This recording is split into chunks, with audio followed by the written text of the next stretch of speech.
Hello everyone, here today. I'm your favorite conservative commentator, Gabe Scott, and I'm here today with Governor Scott Walker here. Tell the audience a little bit more about you, Scott. Sure. Well, first off, thanks for having me on. It was perfect. We're here at Artisan 179, which is right in Pewaukee, right off of Pewaukee Lake, where we bumped into each other not long ago. So I thought, what better place? Let's come back to where we're at. It's good to know you're right here in the area, going to school close by, and really impressed. Gabe came right up, firm handshake, introduced himself, said hi, and I was very, very impressed with that. I was thinking back to when I was a kid. I always loved history, so growing up, I didn't think I'd go into politics. But I loved history. I loved hearing about our founders. I thought they were kind of like superheroes.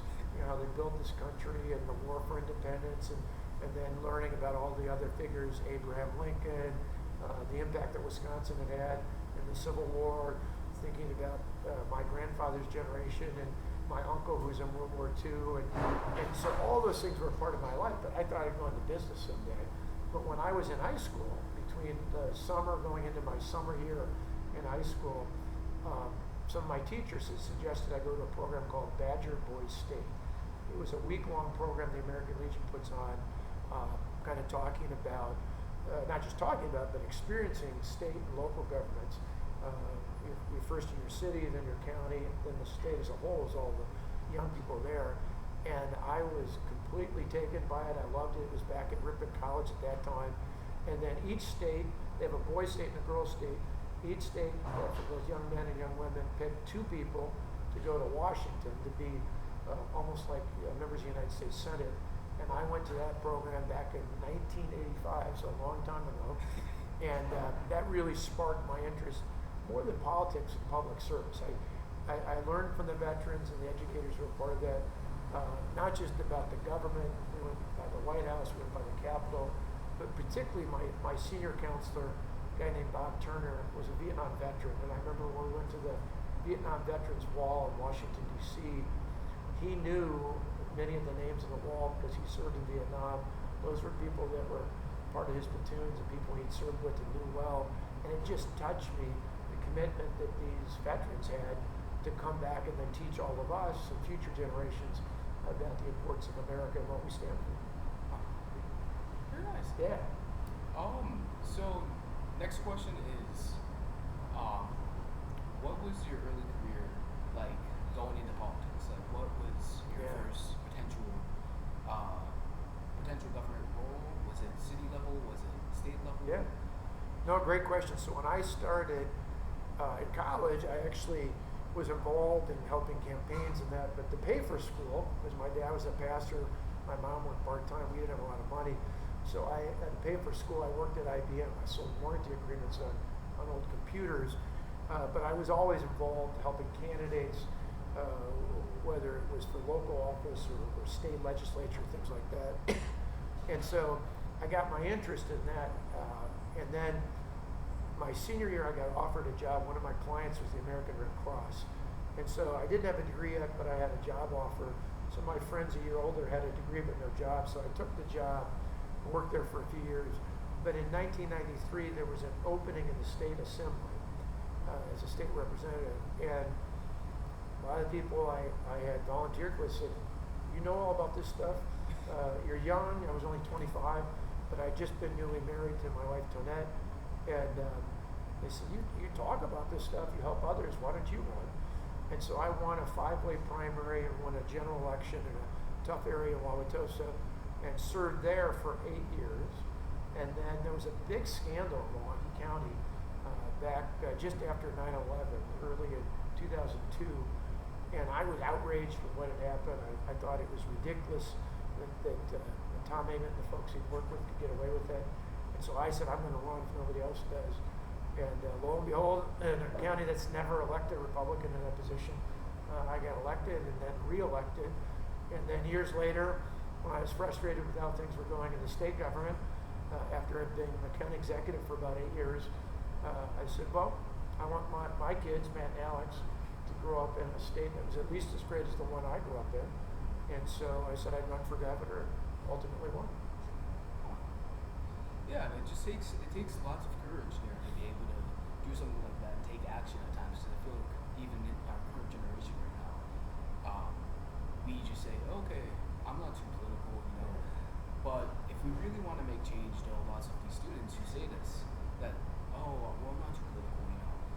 they say, oh, well, I think there could be changing this, there could be changing that. The true thing is going out there and actually working to go out and talk with people like you, be able to do things where they can do campaigning or being able to volunteer for campaigns and see how it's like running for them. And then later in life, they could run for local, state, or it's even federal office one day. That's exactly right. Well, in fact, I often tell, I work now with a group called Young America's Foundation. I tell students in college and high school, even middle school, all the time when we force this to what you just said, and that is people are surprised, like somebody running for the state senate, state assembly, county board, local city council. So few people of any age get involved that, like I did when I was in college. I remember helping Margaret Farrell, who was running for the state senate. Years later, she became the lieutenant governor. I was just thinking about that the other day because I was talking about her son Paul, who'd been the county executive, and early on, I was just a college kid helping her, but it stood out because very few people help in those elections, in those campaigns, and so knocking on doors gave me a great chance to learn, talking to her, talking to other people who worked with her about how they ran, why they were running, what the issues were, and people I think are surprised that they gotta wait till a certain time. It's perfect this year as we celebrate our 250th anniversary of our republic. To think about this, I love pointing out that our founders, most of them are pretty young. James Monroe, the guy who'd go on to be the 5th president of the United States, a guy who dropped out of school to help George Washington, nearly died in the Battle of Trenton, one of the key battles in the War for Independence. He was 18 on July 4, 1776. Alexander Hamilton, we always talk about Hamilton the musical. Was the first Treasury Secretary, wrote about 2/3 of the Federalist Papers. He was 21. He'd barely be able to if he was here, he'd barely have a drink. He was 21, just that young. James Madison, who wrote the Constitution, the primary author of the original Constitution, he was 25. And even Thomas Jefferson, who wrote the Declaration of Independence, the document that began this great country, he was 33 years old. So when you think about all these early patriots, the people who were part of our founding, they were young. And it's a great reminder then as it is now, you're never too young to fight for freedom. So that's why I was impressed when you introduced yourself. I thought, well, I definitely want to be on your podcast because I'm impressed with you. How did you get interested at such a young age? So how I was so interested was I started to see lots of times where people had told me how to live my life. Like I've been told multiple times, oh, Gabe, you need to go straight to college. Or Gabe, you have to get a good paycheck. You have to, you have to line up with my beliefs. And then it was around, I was sort of, neutral at the time. But then, as a kid, I was kind of a lot into presidents a lot. I'd even said, hey, I'm going to run for president one day.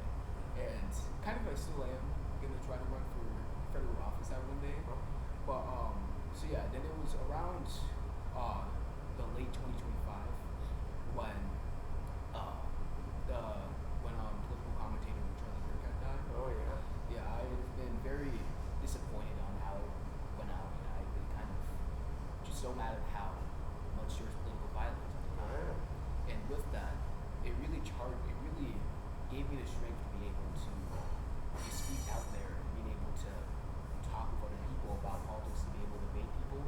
So then I ended up getting more into a political career where I did my podcast here. I wrote a few articles.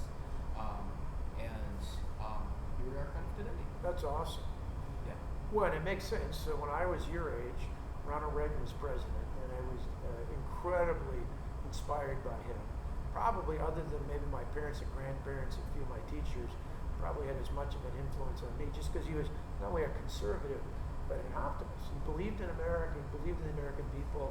Yeah. He said, this is great country, we got to restore our sense of not just patriotism, but our belief in the can-do view of the American people. And it's nice to see that coming back again. Yeah, it's something when our country was founded by very young men, and that our country was founded not for what this is, because we have the Constitution for a reason. The Constitution is to protect our rights, and when people don't use those rights, then that starts to make our Constitution weak at times. Yeah. And that's why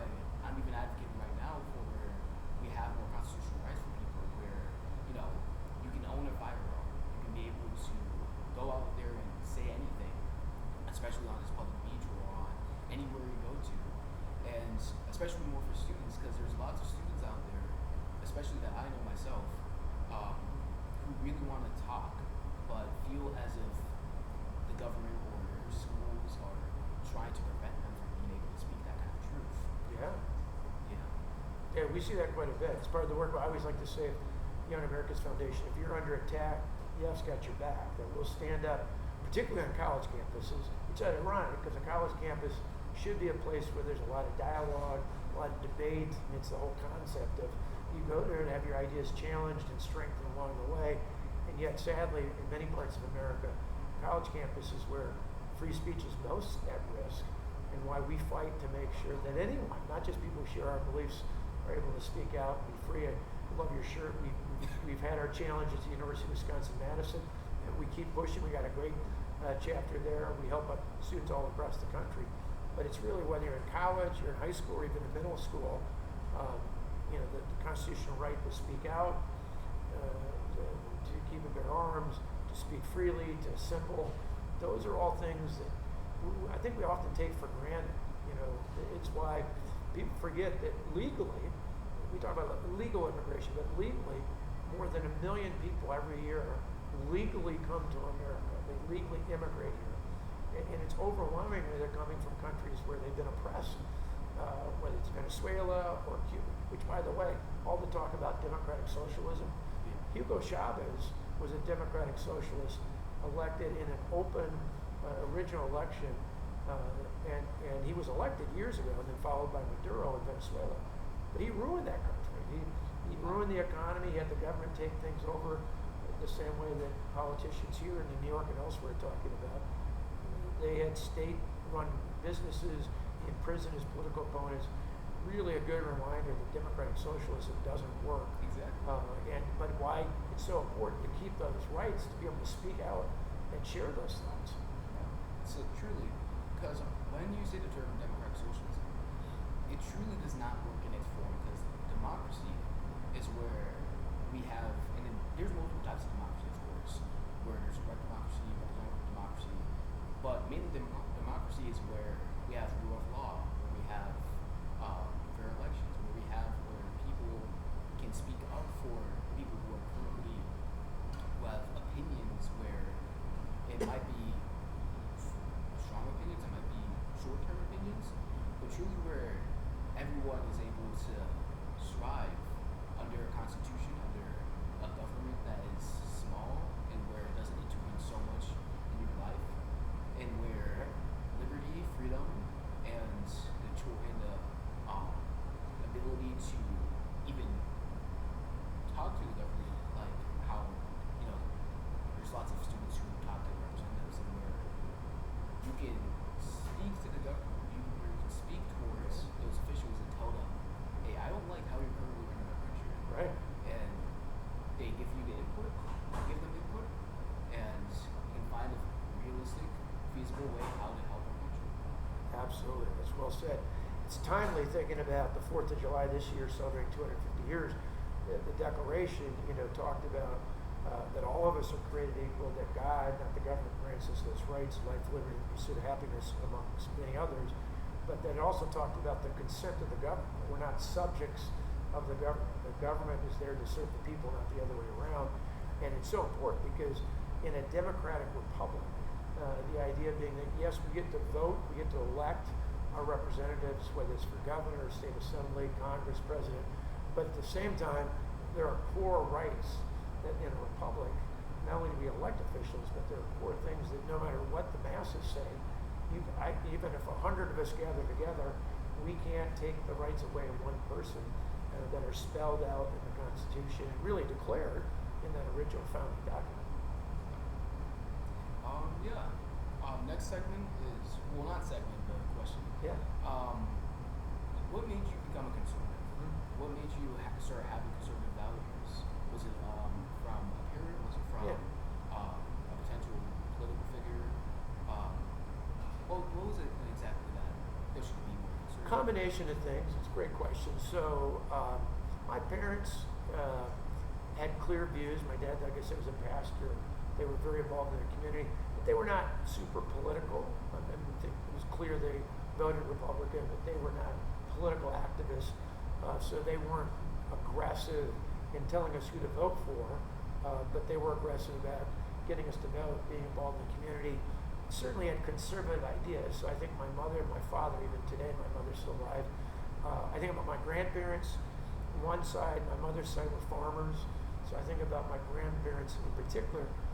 You know, they never threw anything away. They were very frugal. My grandmother used to say, don't spend money you don't have. So very conservative in that regard, not just politically, but how they lived. The only thing they ever bought on credit was the mortgage on their farm. If they bought a tractor, if they bought a car, they saved up for it. They didn't put it on a credit card. So I think I got values from them. The other side, my grandfather was a machinist. He worked for a company called Barber Coleman for 42 years. I think there was that strong work ethic, the idea that you shouldn't be dependent on the government, that you know, hard work is a good thing. So I think to me, more than a political agenda, that evolved out of my own personal experience of, you know, individuals and the church should be the people looking out for charity. We should be caring for elders, caring for people in need. There should be very limited instances where you have to rely on the government, and even then it should be fairly temporary. So those were all things that came out of my personal life. Then you add to that, certainly as I mentioned before, President Reagan, I think politically, that's where it connected the dots. I thought, okay, these are my values. These are the things I got from the church. These are the things I got from my parents and grandparents, even people like the American Legion and others I was involved with. And then I heard, you know, when I was 12, Ronald Reagan ran for president. You know, I came of age going to high school and eventually even the first couple of years of college when Ronald Reagan was president. And I was like, that's what I believe. That guy is saying exactly the things that I think. And it became clear to me then that it kind of formed out who I was politically as well as just personally. Yeah, and I think, yeah, that's one thing I really see a lot from lots of people who have either switched from the political side or have. It's truly not where, you know, you just see one candidate, etc. It's where you come from your personal experience at times. And for me, myself, I had been kind of where, in a setting where, you know, my father had been dealing with lots of issues at the time. He had been sort of minor in a way, abusive in a way. Well, I wouldn't say minor, but somewhere there. Yeah. But, and where, you know, then my mom also was impacted a lot from that. And where then started spreading more. And then eventually I was like, okay, this could have been prevented in a way, but I don't believe how I think the government should solve those issues for me. I believe that comes from God, and God can really change those kind of things for me. And where I then started to say, okay, I'm going to try and use that past to make something out of it too, where I support where we have more parental choice, where we have more tough on crime, especially for these kind of crimes.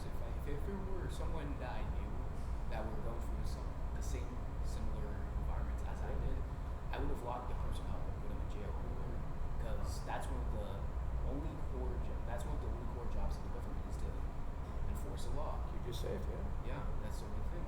Like with military, with law enforcement, those are the true people who should be trying to put people away, no matter who is the biggest politician, and that's you know what we're kind of also dealing with right now with people like Grant Plattner. We'd even dealt with Eric Swalwell at one point. Right. They had been accused, but even proven at times to, with one Plattner having Nazi logo on his chest, Right. and now currently having a rape allegation himself, and with Swalwell, where there's been lots of rape allegations. If it were me, I would lock them all up to jail, because truly that would be the right thing to do at the time, but still also give them due process Yeah. at times. Yeah. Yeah, but truly, I tried to use that experience too to try and build myself up in a way kind of similar to what you were saying too. And then also saw my mom being a hard worker. Yeah. I mean, she owns her own business. She works as IT director. Nice. And, you know, she did that all without a government paycheck. She's never taken welfare. She did that all without the government. So she's able to do that, I can do that too with Yeah. myself. Try and build myself up, build a business, build somewhere where I can build a network where I don't rely on. I believe in God and my own beliefs and myself. Nice. Well, that's powerful. It's one of the great things about America. There is no class-based society. It's one of those where I love our group again, Young America's Foundation. Besides having President Reagan's old ranch out in California, we have the home he grew up in down in Dixon, Illinois, about 2 hours from here, where we're at Milwaukee. And what's interesting is, I'll be there next week. I love telling students when I'm there that it was one of actually 5 homes that his family rented. They never owned a home there. His father had some challenges, one of which was he was addicted to alcohol. And so because of his alcoholism, he would lose his job every so often. And so they'd have to move to a smaller rented house, and it would get progressively smaller. But his mother worked a bunch of interesting jobs. She was a seamstress. She taught a class on ethics and etiquette. She was a beautiful singer. So she did all these different things in addition to being a Sunday school teacher. And she kind of kept them afloat. But they didn't grow up with privilege. They didn't own their own home. They had challenges. He didn't go to an Ivy League school. He went to Eureka, which is right there nearby in the community. And yet he went on to probably be one of the most substantial influences in the world in the 20th century.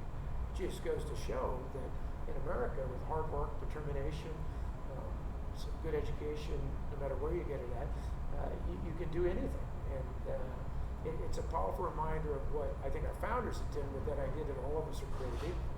That it wasn't just the intelligentsia, wasn't just the monarchy, that anyone who comes to America, whether you were born here or you came here illegally from somewhere else, you can live the American dream.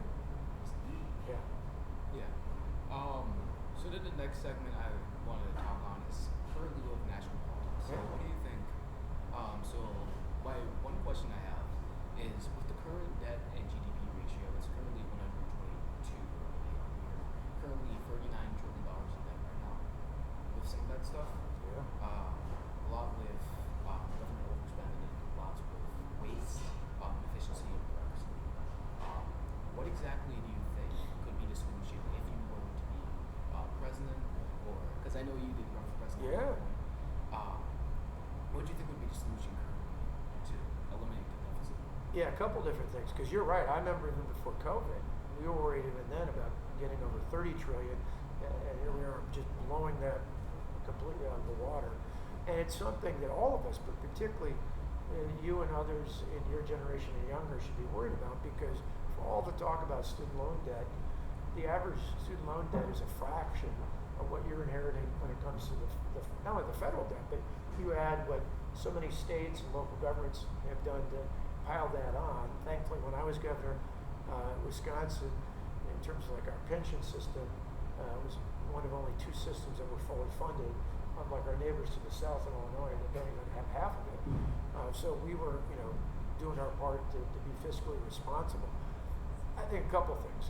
I've long advocated, as did Ronald Reagan years ago, for a federal balanced budget amendment. Many people don't know this, but every state in America except for Vermont, all the other 49 states have a requirement. Now, some are more strict than others. California and Illinois are a little looser, but even with their looser constitutional requirements, it's still far better than the federal government. So that shows you just how bad it is in Washington. But to have a true balanced budget amendment, ideally the Congress would initiate it, but right now they failed to do that. There's an alternative that they wrote out, our founders did in the Constitution, where you can either have it initiated by 2/3 of the House and the Senate, or you can have a similar margin by the states. And then you ultimately have to have it ratified by the states with 3/4 of the vote. So to me, something in the Constitution. When I came in, part of the reason why we had to tackle the big fiscal issues right away were because our Constitution requires us to take action. There's a trigger that when you go out of balance, my predecessor, the previous legislature had done that. So you need to have that kind of mechanism that forces states, or not states, but forces the federal government to do what the states have done. Even though Vermont doesn't have it effectively, they do it as well. And then the other part is, not only would I put that in, but then to deal with a balanced budget requirement, he's put in place real reforms. I mean, you're finally seeing The vice president, J.D. Vance, was just in Wisconsin talking about fraud.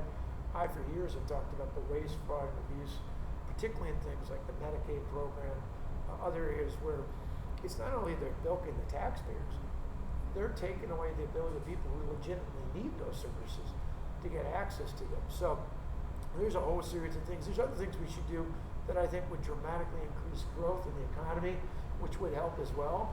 In Wisconsin's case, when I was governor, we had 8 straight budgets where we had a surplus, but we didn't raise taxes once. In fact, property income taxes were lower, but we gave people a greater ability to go back and spend their own money, made it easier by cutting red tape to create more jobs and opportunity. Those things, along with fiscal restraint, not only gave us budgets that were balanced, but budgets that actually created surpluses. And it can be done. One of my other heroes besides Ronald Reagan was a real life hero. You look at his hero, someone I admire as well, and that was someone who was president around the time he was a young man, Calvin Coolidge. He balanced the budget and cut taxes, and they did it all. So it's not that it can't be done.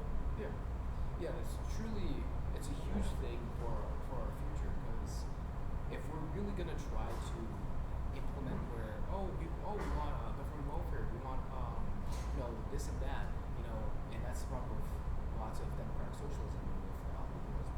Yeah. It's where we have to consider that we are currently in a major debt problem, and it will end up consuming all of our people here. And with that, we need to try and balance our budget. We have to be able to cut some waste. We have to identify fraud. And we have to be able to try and that's why I even like Doge a lot. Yeah. With the Department of Government Efficiency, where we try to make our government efficient, where our government is not spending too much, but is still able to run its daily operations. Agreed. Yeah. Awesome. You had some great insights. I still can't believe you're a seventh grader. It was awesome. So the next question is, since President Trump is still in office, how do you think currently President Trump has dealt with the economy, with social issues, just in general, any policy or issue you can think of?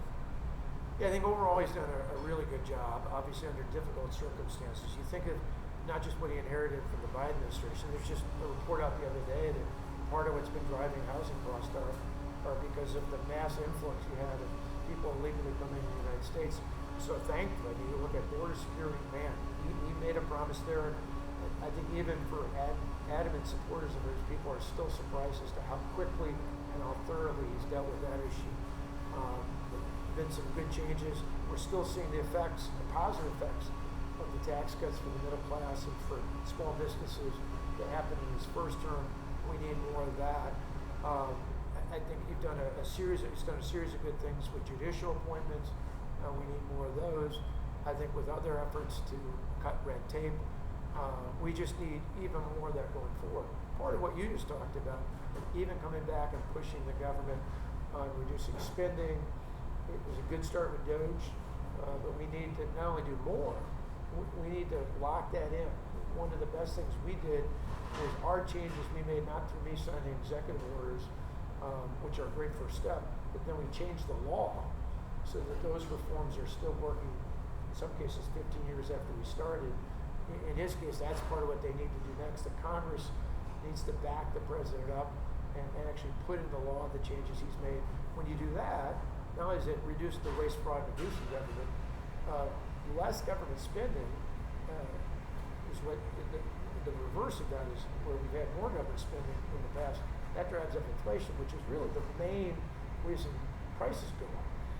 You rein that in, prices in food, prices in gas, prices in housing will start to go down. On top of, you've got more red tape in government, which he started to do, but I'd like to see you do even more. That'll help, particularly things like housing prices go further and further down. Yeah. I think one thing is that it's something really what people say that President Trump has not done much, that they've criticized him all because, it's Trump, so, when they really haven't done what he's done. And I think that's the main problem with America right now. We're just blaming candidates, we're just saying this about this official and this whatever, without even checking first, we're just assuming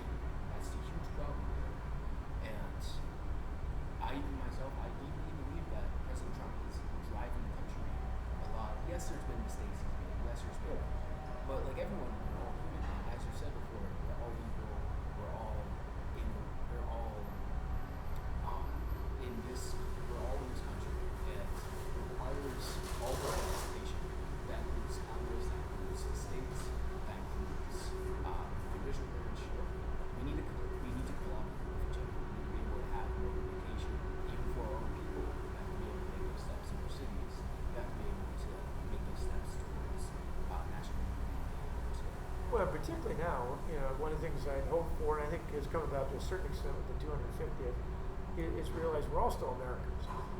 One of the coolest things I love, not only about the 250th, but about the World Cup being in the United States, was all these people who thought America was awful. They were told by the elites, they were told by the media, here and elsewhere around the world, that America was somehow bad and crime-ridden and all. And then they came here and they're like, this is awesome. We love the people. We love the attractions. We love this country. And I think that was a good reminder for us. Get out of the bubble. Get off your phone. Get out and explore America. Talk to people. You'll realize America's not as divided as people think. I think a little bit of that's more than politics. It's driven by social media in that our devices, whether you're on X or YouTube or Instagram, they tend to drive you towards more of the same, whatever you hear, instead of saying, okay, what are the things, there's still are common things we share, common values in America, even if we have different political views. And like I said, I think we've seen a resurgence of that as we celebrate our 250th. I hope we've got a little wake-up call when we heard how impressed other people were when they visited for the World Cup. We need more of that. And, you mentioned Charlie Kirk before. Charlie did that for years. I was proud. One of the first things he did was help my recall election years ago because he grew up in Chicago. Both my sons, Matt and Alex, helped him early on when he was on. The day he was assassinated, he was doing what many of our speakers do, Ben Shapiro and others, where they weren't just talking, they were actually listening to people who disagree with them, having a debate, even if you don't change their minds. Other people are watching how you interact. And as conservatives in particular, I think that's an important takeaway. We can win the battles, but we don't have to do it by owning everybody. We can do it by listening and then responding, being prepared to say, okay, I hear what you're saying, but here's what the facts are. I get that you're trying to help people. I'll concede, give you that benefit of the doubt. But history has shown that that doesn't help people. It actually has them enslaved in the government, and you don't want that. Yeah. So another question I have is kind of relating towards fiscal responsibility. Currently, it's around a number where around 70 to 80% of, well, around those numbers or even above that. The majority of Gen Z doesn't really know lots about financial literacy. Yeah. Myself, I do have a checking account. I have lots of that, but lots of that came from even my mom, where she's even now saying she's gonna try to show me how to file taxes. Yeah. We should be able to teach our students more about this, and you probably also see that the Wisconsin legislation has passed and accurately to implement financial literacy classes starting for the class of 2020. What do you think currently could be the solution, or what do you think could be the issue?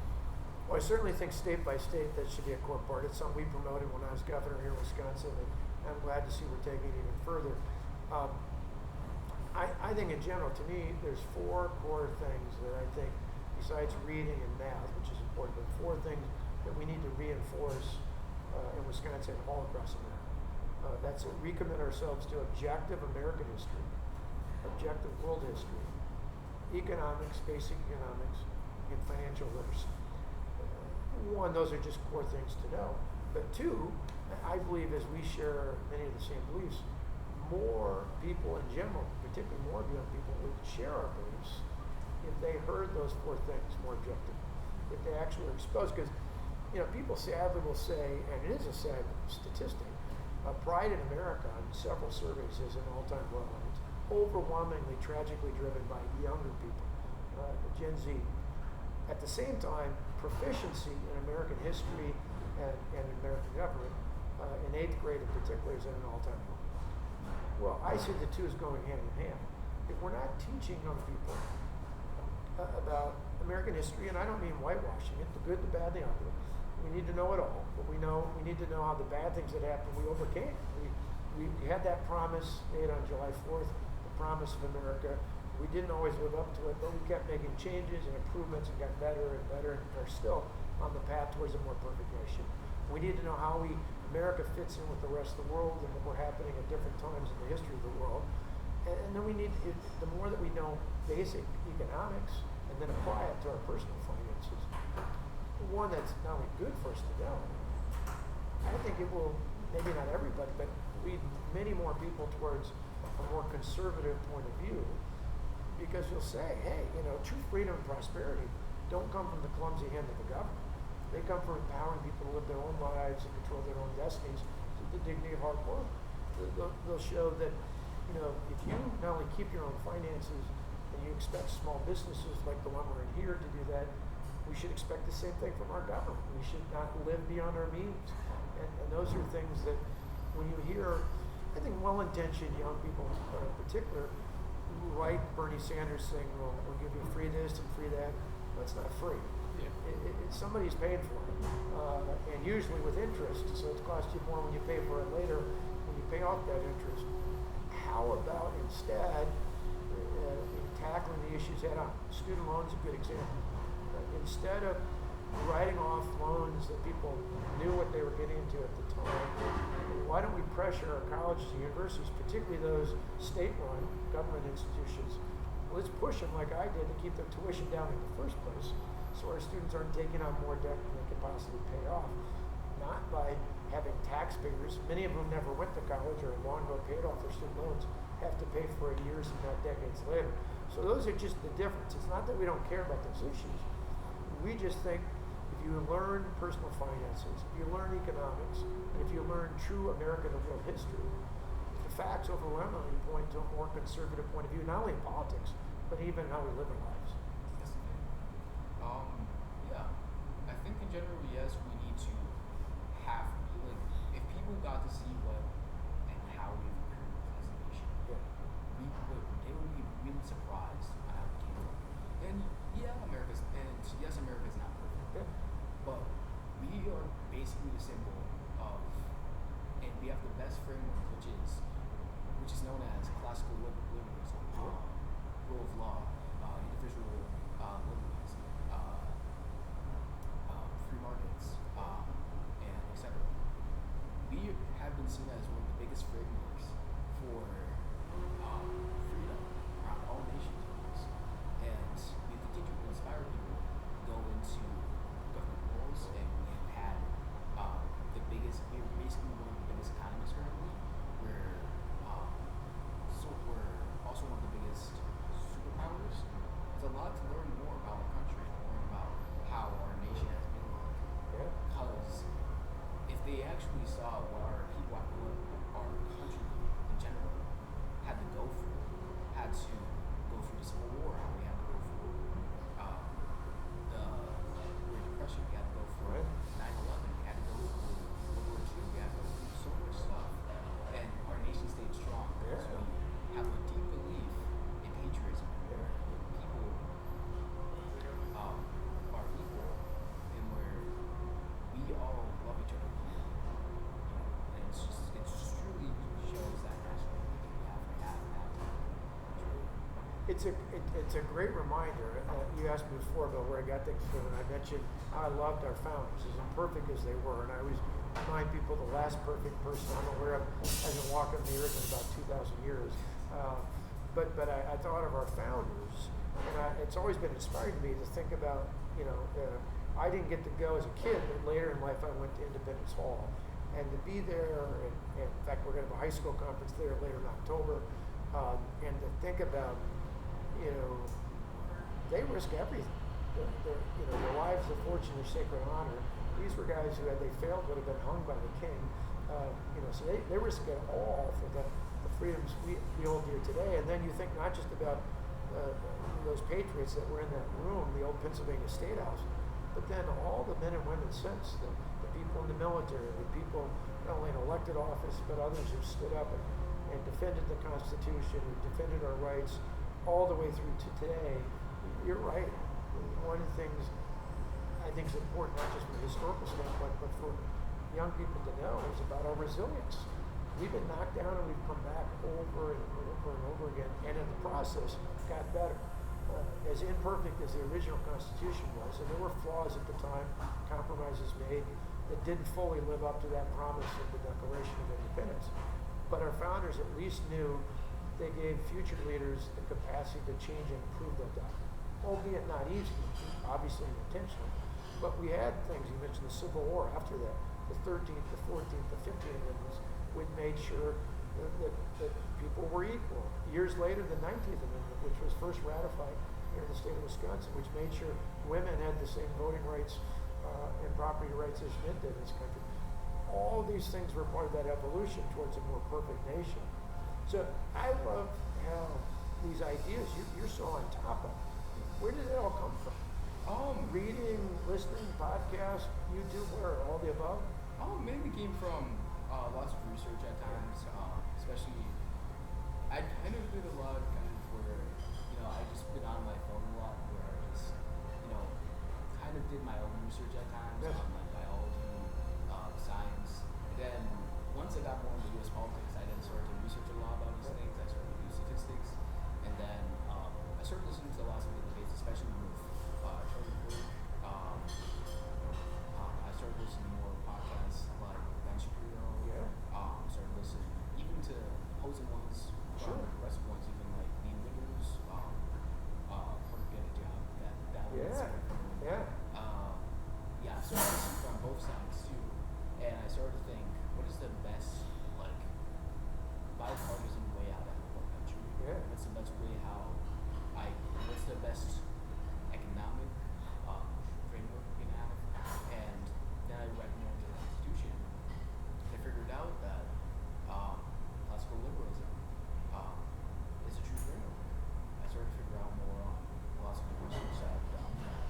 It's one of the best models we've had in this country, as I said before, and that free markets are overall like seen as, because we've seen even from statistics. Actually, one study was back in around the 1980s.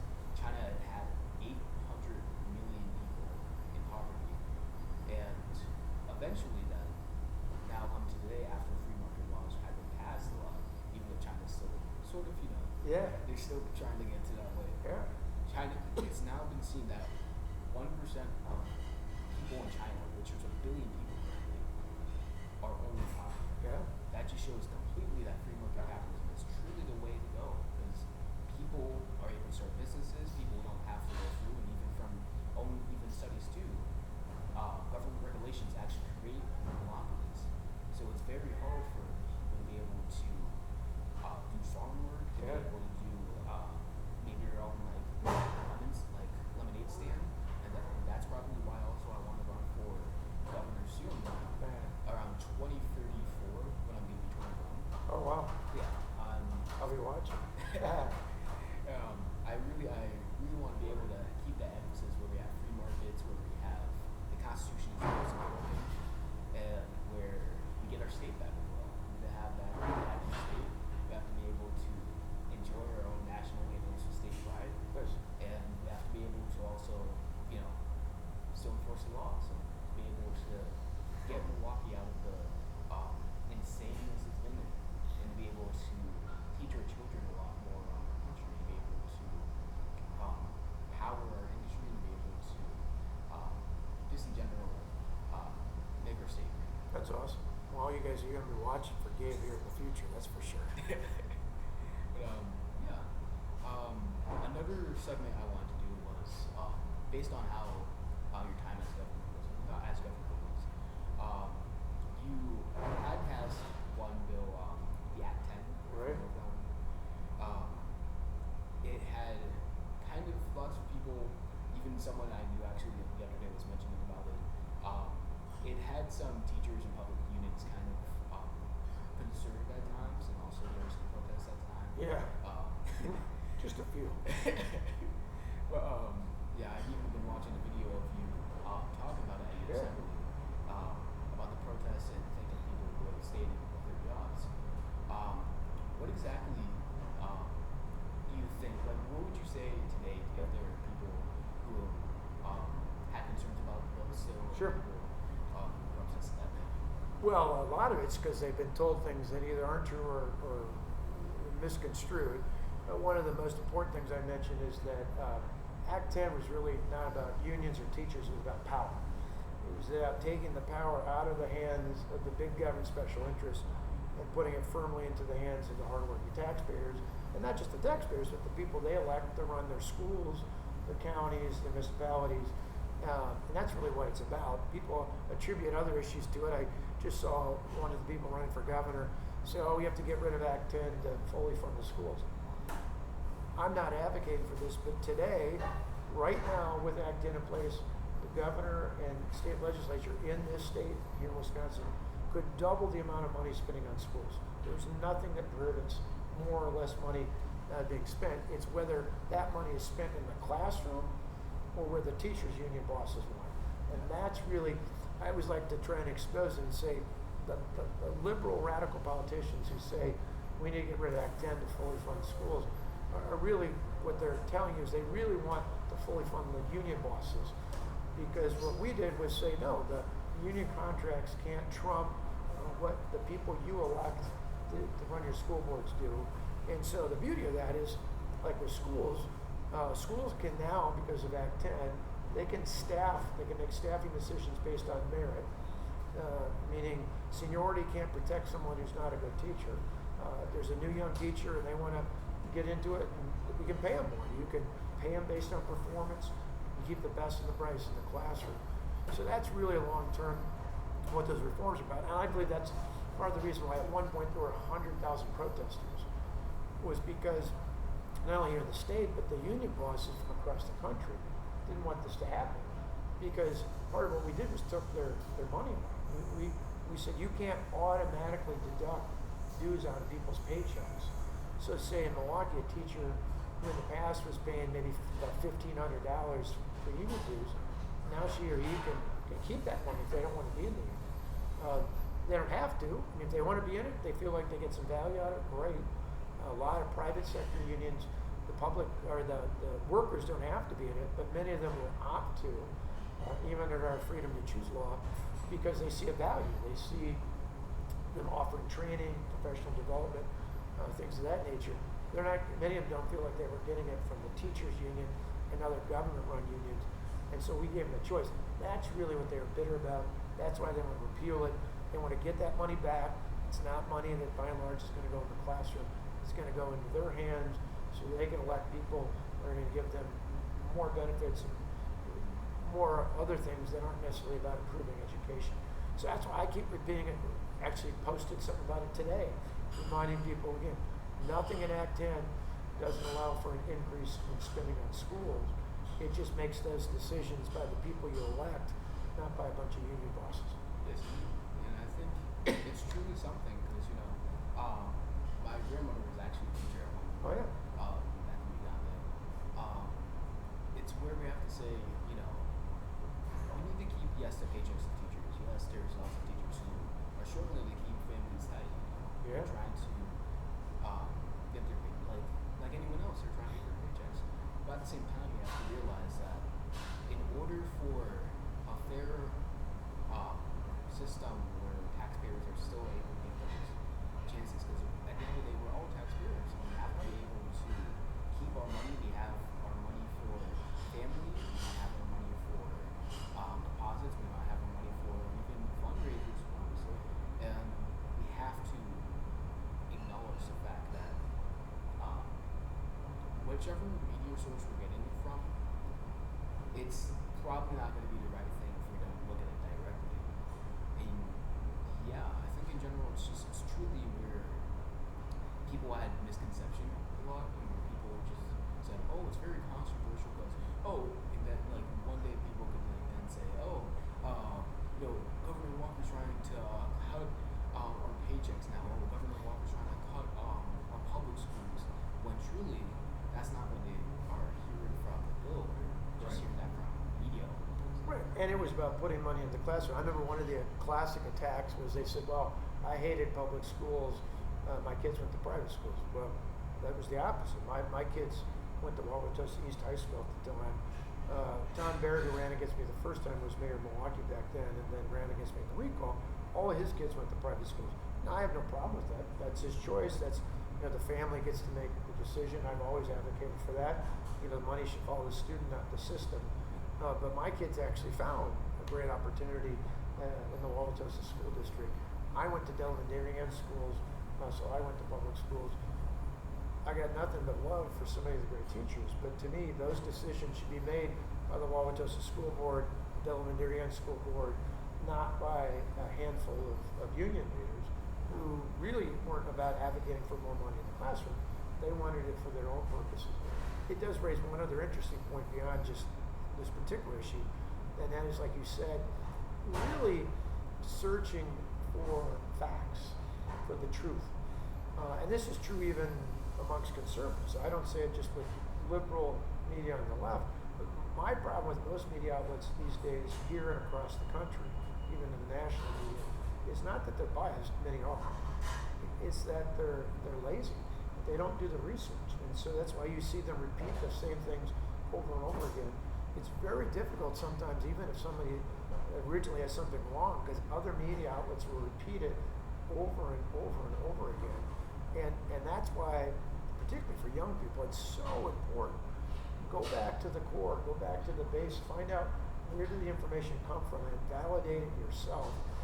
I think that gives young people in particular incredible power. If you know the truth, you know the facts, not just a little bit that they're spoon feeding you, but you know what's the core substance, where did this document come from, what's the background, you'll get a very different story. Sometimes from what not only people on the left are pushing, but occasionally even people on the right. It's a true thing there. And as I said before, it's going towards the students in the classrooms rather than just teachers all the time. That's something I even want to do myself when I'm done, where I want to make a plan where we actually make student accounts where we can help families and where we can expand them to target. We can be able to expand where school choice is actually allowed and where people can apply for grants, things like those things. And yeah, it's truly where, maybe if I see, I see this one school in Milwaukee, I don't like it much. I want to move to this school maybe here in Milwaukee. It has, higher graduation rate. I have that. I'll go to that one. That's just really up to where the parents and students want to go to. Truly. But, Exactly. Yeah.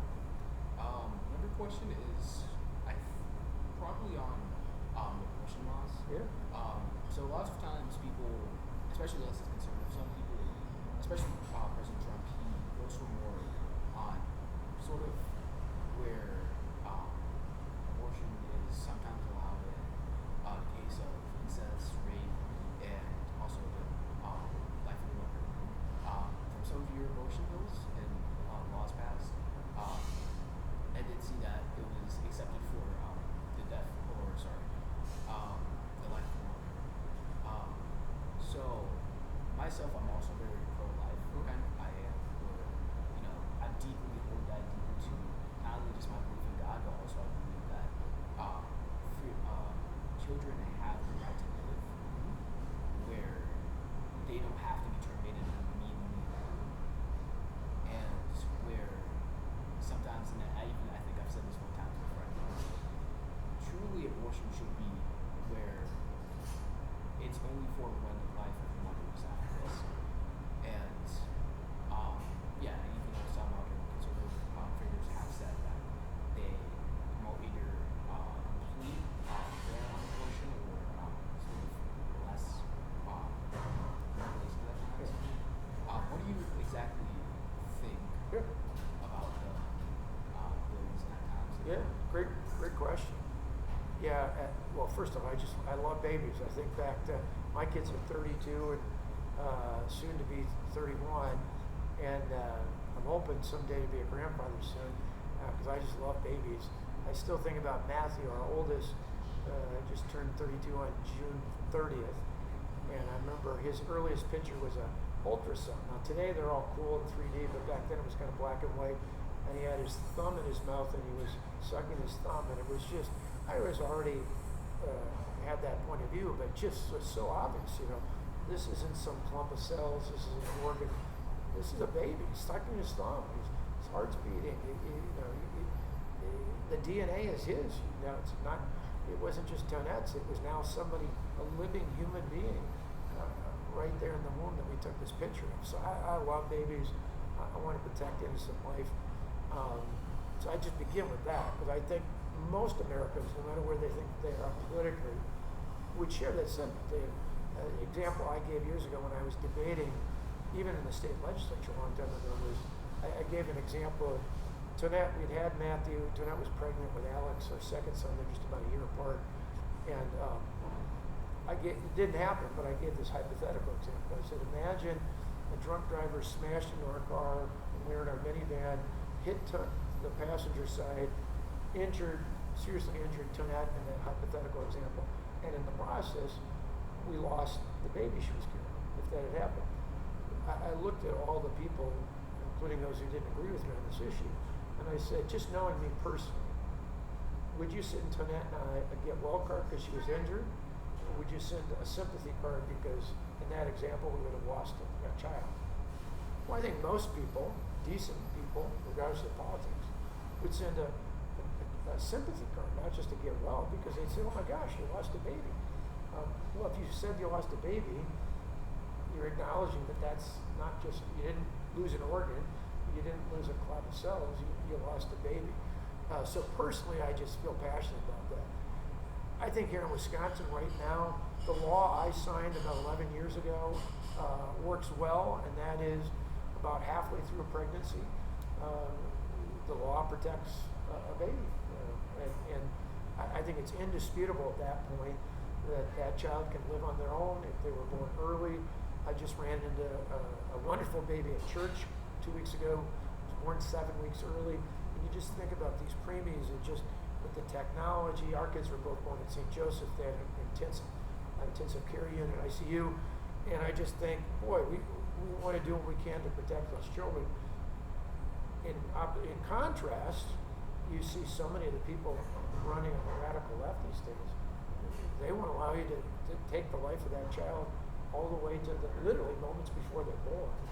And so I think the law that we have here in Wisconsin that I signed, the law of the land right now, halfway through a pregnancy, it's just a good law. And I certainly don't ever want us to go to a point where we would allow someone to snuff out the life of that baby moments before they're born.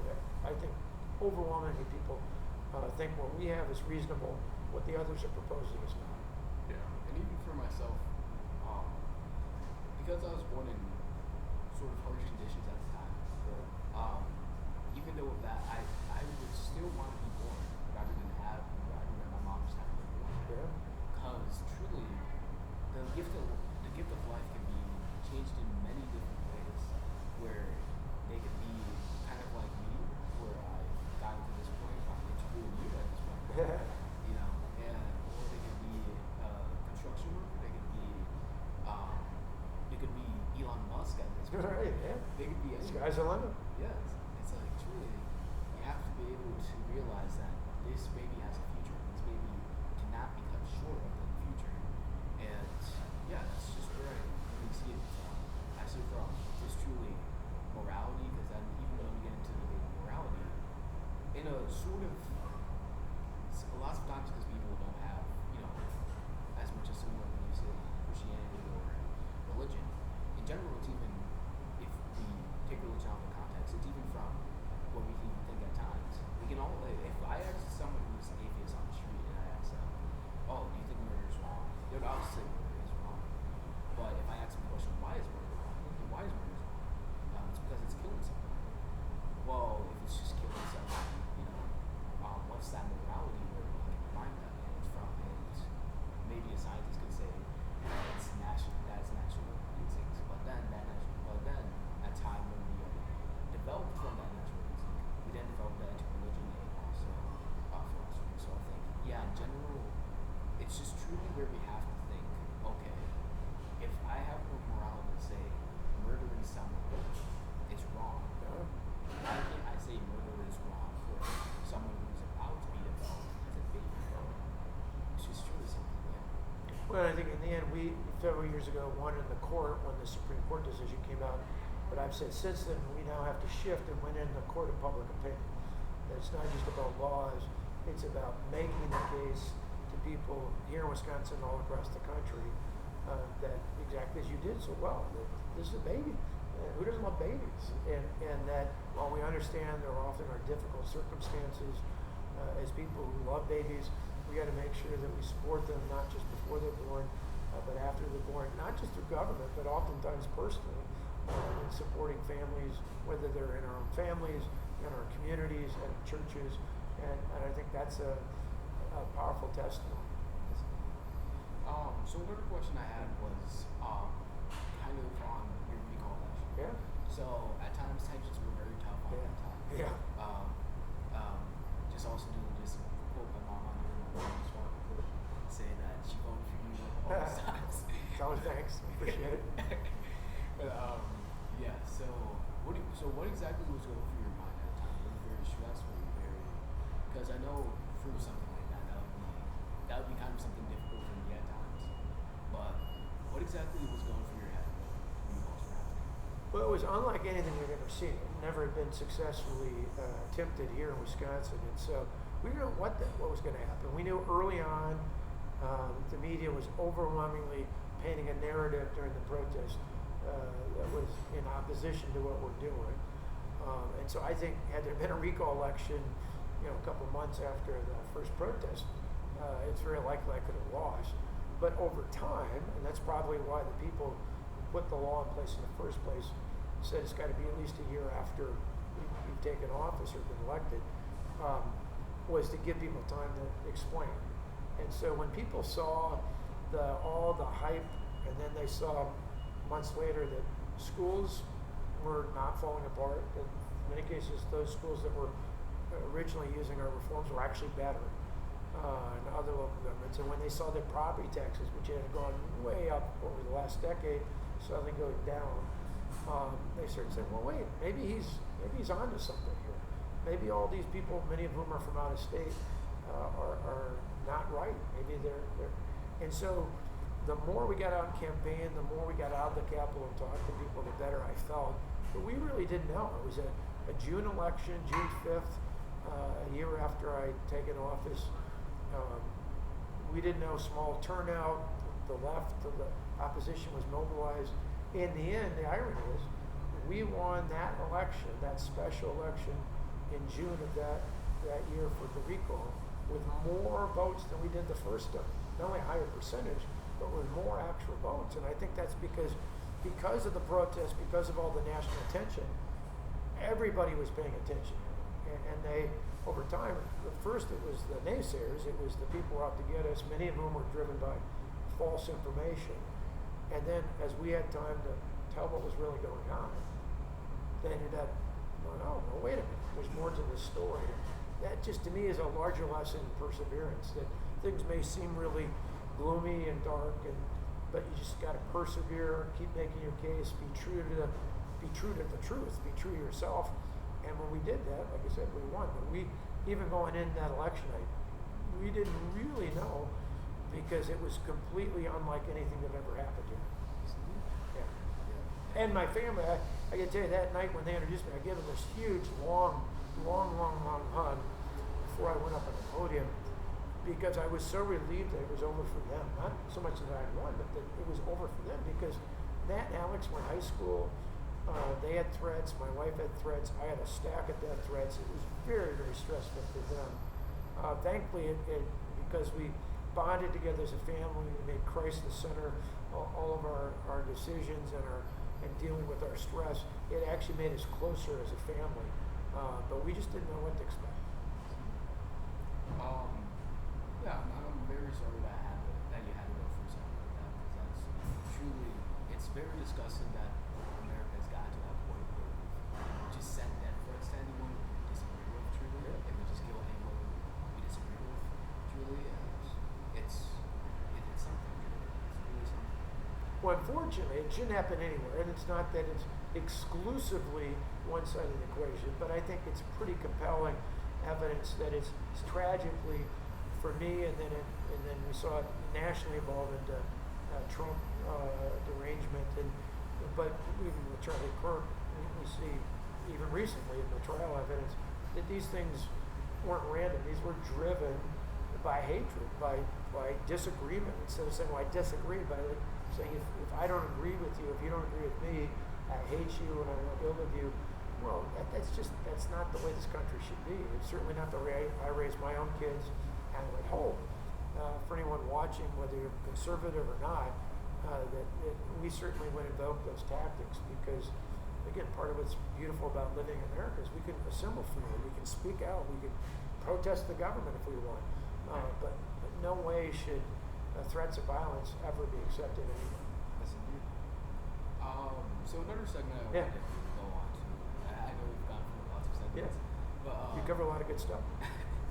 but so about sending up to campuses, as I said before, I do know that you are the Young American Foundation president. So something that happened to me was that there was a case where I talked about sort of how I don't like how sometimes we about that kind of word. It's like, okay, I'm not gonna like just show myself in public with giving with imagery of myself. I'm gonna try to be civil. I'm gonna try to find a man that can respect me in that way. With that, I got reported in a way to the office, and they tried to discipline me. They tried to then call my mom, but they didn't even know true about what the situation was exactly like. And with that, then, how would you exactly say to students who are trying to talk about those kind of opinions, where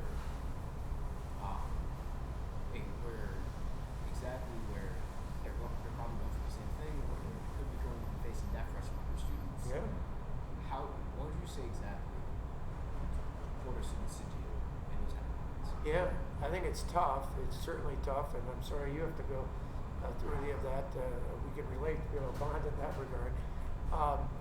One of the things I was tried to do, and thankful that I think to this day I still hear people say that they felt like we did, and that was even with all these death threats, even with the crap my kids got, my wife got, my family, my parents got, was that we never responded in kind.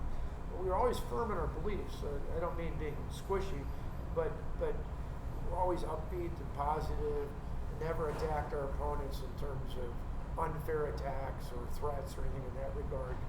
And I think I sense even in how you're conducting yourself with this podcast, that's kind of your approach and your view. So we have to be happy warriors. It's one of the things I got from Ronald Reagan, and I think it applies today. Happy warriors. On the left, and they'll call us anything. When they disagree with you, you're racist, you're sexist, you're transphobic, you're homophobic, it's whatever. It doesn't even matter if it's related to the subject that you're talking about. That historically has been for many, not all, but many more radical, outspoken folks, is that's the way they try to shut people down. They try to intimidate voices that don't share their point of view. And we have to not back down. We have to fight back, but not literally in terms of physical or even attack words or phrases, but counter that with an upbeat message. I would say counter it with making the case for freedom and opportunity. We love America. We want everybody to succeed. We're not picking and choosing winners and losers. We want, whether you were born here, like I said before, whether you came here legally from some other country, we want people to live their piece of the American dream. But we understand there's no class. It doesn't matter if you're black or white, rich or poor, young or old. We want everyone to have access to this stuff. And so, to the extent that we're happy warriors, that we're upbeat, that we, even simple things like, hey, I love my fellow citizen. I love my neighbor. I love my fellow student. I want you guys to have access to the same information I do. I want to share my love for my country and what my country can provide, was done for me and can provide for others. And so I think part of it's being upbeat. Don't give the opposition any opportunity to say, oh, well, he attacked. I said, no, I made my case. I didn't back down, but I was civil about it. I was decent about it. Some people like you are going to be great, articulate folks. I said, sometimes it's somebody who's may not ever be on the debate team or give a speech, but who's just simple as raising your hand in class, whether it's in middle school, high school, or someday in college, and say, excuse me, I'm wondering where this information came from, because what I've heard is this. Where did that come from?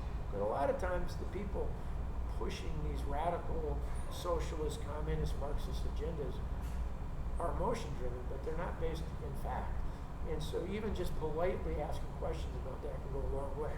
But not only for you, but for anyone watching, if you're under attack, we'll have your back, whether you're part of our group or not. We'll be supportive, whether it's in school, in the media, or elsewhere, because we just firmly believe that everyone should have a right to speak out, and that conservatives should never be intimidated for speaking the truth. But like I said, but we do encourage all the students we work with to say, be upbeat, be positive, be careful with our language so that we're firm, but we're not taking cheap shots at folks. And I think if people do that, it goes a long way. Doesn't mean you won't be under attack or get a little bit of pushback. You will, but it'll be harder for them to stick with it if they've seen that you've been a happy warrior, you've been a champion for the right causes. Yeah, that's a very good guide there, where it can turn the other cheek and rather than just going straight on. Because that's even what Martin Luther King had told lots of his protesters at the time. It's not to fight people, it is to be a lover and try and talk with these people, try and see their view too, and be able to not take the hateful comments so much where, you know, oh, I'm going to fight you for doing this, I'm going to fight you for doing that, trying to turn the other cheek and trying to know your...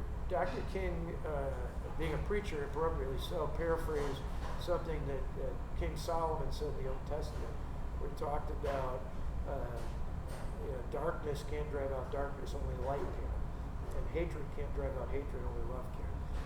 So if you're shedding a light, you're sharing love, you're telling people why there's some upbeat positive, that will always, in the end, counter hatred and attacks and things that just aren't true. Another question I would have for you is, currently, there are some,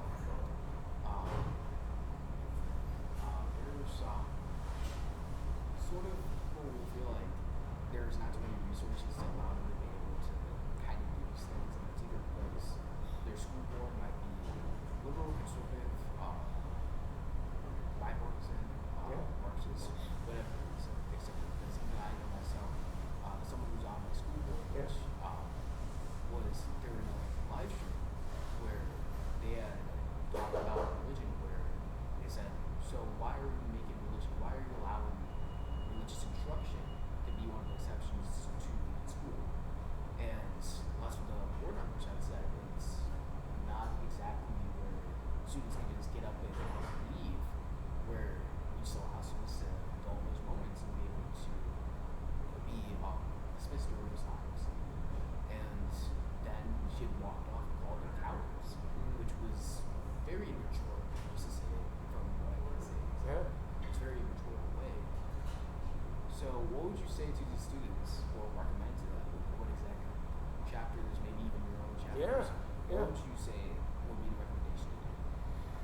Well, whether it's a YAF chapter, it could be, there's other groups out there. We often partner with other groups in college, like College Republicans, Young Republicans, but we're not political. We're a 501c3, a nonprofit, so we don't involve campaigns. But we'll help bring speakers at the college campuses, to high school, even if middle school students wanted it, certainly we do that. I think in all of this, sometimes we can help provide materials and partner with other groups, Moms for Liberty, others that helps, particularly when it comes to issues with school boards or pushback in that regard. But I think with all these things, part of the key is, like with fellow students, is getting as many facts together, doing as much research, knowing your stuff. It's hard to push back, regardless of age, when a young person has done their research. And part of it is not just collecting your own, follow up with other people that you know and trust, say, here's what I've learned, here's what I want to share, whether it's with a teacher, administrator, school board member, give me your feedback on this. It's always part of the learning process and leading on others out there. But it's groups like ours, here in Wisconsin, it's groups like WIL, the Wisconsin Institute for Law and Liberty, can be incredibly helpful. It's interesting when we talk about religion. People often mistake when they think about even what Jefferson and others said, when they think about our Constitution. We have the right to freely express our religious beliefs. There's not a separation of church and state, no. It's freedom of religion, not freedom from religion. What that means is not that you can't talk about it, not that some people can't embrace it. It just means that anywhere where the public's involved, government, public and run schools, you can't force everybody to be a Christian, a Muslim, be Jewish, whatever it might be. People can have all different ways of practice, or they can choose not to. But that doesn't mean freedom of religion. It means freedom of, not freedom from. And I think that's one of the important things that, again, it's like the mediumness I talked about before. Some people have repeated these things so many times they start to believe it's actually in the Constitution. We say separation of church and state. It's not. It's freedom of religion. Doesn't mean you can't have it. You can't speak out about it. It's just you can't dictate that others have to automatically. It's the establishment clause, we point out. It was driven not only by the Church of England and not wanting to have a state church here, but many of our founders, others along the way, people like Roger Williams and William Penn, they came from places where they were persecuted, not just for being Christian, but because of their specific denomination. They were persecuted for their political beliefs, and they wanted to come to a country where they could worship freely. That's not saying you can't worship, it's just saying you can't force everybody to be the same. I think in general, even it's like a huge thing there was, especially right now, even we saw months ago, 7,000 Nigerians have been prosecuted for just expressing their faith in general. There's even horrible terrorist groups like ISIS who want us to be suppressed for talking about religion. Here in America, you're allowed to be Muslim, Christian, Jewish, you can be even atheist or agnostic. It's truly where we have to say, it's not freedom from those, because of course, there's lots of scammers who say, and even we see from the scripture at times, Christianity, there's going to be false idols. There's false idols from all religions at times, where they'll be saying, I'm just gonna put my head on your real quick, I'm just gonna go real quick. It's really something. It's not freedom from religion. It's not where, because of course if there's a guy on the street talking, you can't just come up to a guy and point a gun at him, obviously. It's freedom to be able to express your religion and to be able to do that in practice, either privately or even publicly. Absolutely. Another segment, this is rapid fire, so sure. This might be the last. Rapid fire wrap up, huh? Yeah. Okay. So, question is, you have to choose one to survive on for the rest of your life. What would it be? Wisconsin cheese curds or Culver's Butterburgers? Oh, tough choice. Cheese curds. I'd probably die quicker with the cheese curds than with the Butterburger, but either would be great. But cheese curds, I love deep fried cheese curds. Yeah.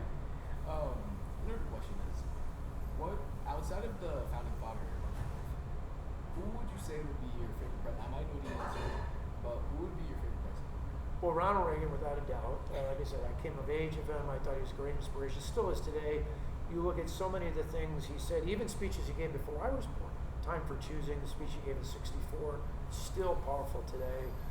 Even the address he gave on July 4th, 1986, after they had reopened the Statue of Liberty, his closing address from the Oval Office, just so many powerful things. But to me, a close second would be Calvin Coolidge. He was a great role model, was a governor, a vice president, just did a fabulous job. And of course, I appreciate the work that President Trump's doing today. Actually related to Trump. I kind of talked this over before with my mom. So could you potentially do a Trump voice on the podcast? Oh, we had at one of our college conferences, Speaker Johnson was there, and he just does the whole huge, and he does the impersonation. I'm lame at it. I'm not good at impersonations. But he got up there, and he just had us all in stitches. And thankfully, the president knows he does it. He gets a kick out of it. But mine, if I did huge, it'd be so lame, you'd be like, forget about it. You mentioned before I ran for president, I joked I got out before I got a nickname. He gave all the other guys nicknames. I didn't get one because I got out soon enough. But I could just see where the train was going, where things were headed, and got out well in advance. Yeah, I think I can kind of, I sort of get it. Oh yeah? How is it? Let's see it. Quite frankly, it's, we're trying to secure that border there. It's a huge problem there. Hillary, you would be in jail by now, Hillary, if you really check the facts there. And yeah, you're good. That's good. Much better than mine. But the next question I had was on probably on the response of Giannis being traded, what do you think about Giannis being traded? You know, I love Giannis. I thought he was so great when he brought us a world championship, the first since Kareem Abdul-Jabbar was Lou Alcindor back at the day when he did in the early 70s. But, you know, it's like when Brett Favre left, we were all upset, then Aaron Rodgers was awesome. When Aaron Rodgers left, we were all upset, then Jordan Love was great.